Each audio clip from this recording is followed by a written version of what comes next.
रुख करते हैं सांगड़ का, जहां एबीसी न्यूज के डिस्ट्रिक्ट रिपोर्टर अली शेर बख्ती की रिपोर्ट के मुताबिक सांगड़ में मर्द डाकुओं के बाद खवातीन डाकू भी दिन दिहाड़े डकैती करने लगे। निजी बैंक से मुस्तफा नामी शख्स 7 लाख रुपए कैश लेकर बाहर निकला तो बाहर खड़ी खवातीन ने से घेर लिया। 7 लाख कैश में से 1 लाख रुपए चोरी करके फरार हो गई। वाकई की इत्तला सांगड़ पुलिस को दी गई। ताहम पुलिस का कहना है कि बैंक में लगी सीसीटीवी फुटेज की मदद ली जाएगी और फिर कार्रवाई अमल में लाई जाएगी।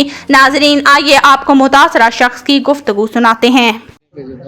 क्या वाकया पेश आया? मेरा नाम मुस्तफा है। मैं लाल कटन फैक्ट्री से चेक लेके आया, अभी मेट्रो से कैश निकलवा के जैसे बाहर निकला, जो औरतें 6-7 वो लिपट गई मेरे पीछे, आगे पीछे मोटरसाइकिल। औरतें कौन थी? औरतें पता नहीं, चेहरे तो उसके पास वीडियो है सीसी कैमरा में। फकीर थी या कोई? देखने में फकीर आ रही थी, अच्छा, मगर कोई ऐसी चीज नहीं उनके पास, सिर्फ बच्चा था एक। किस बैंक में बाहर ये वाकया पेश आया? अभी मेट्रो बैंक से। अच्छा, 1 लाख रुपए जेब से निकाल के चले गए। तो कितने पेमेंट लेके निकले थे आप? पेमेंट निकाल के निकले 7 लाख। 7 लाख। उसमें से 1 लाख रुपए निकला है सर। वो वीडियो में साफ ज़ाहिर आ रहा है, मगर ये अभी मेट्रो वाले नहीं दे रहे वीडियो। पुलिस को इतला दी आपने?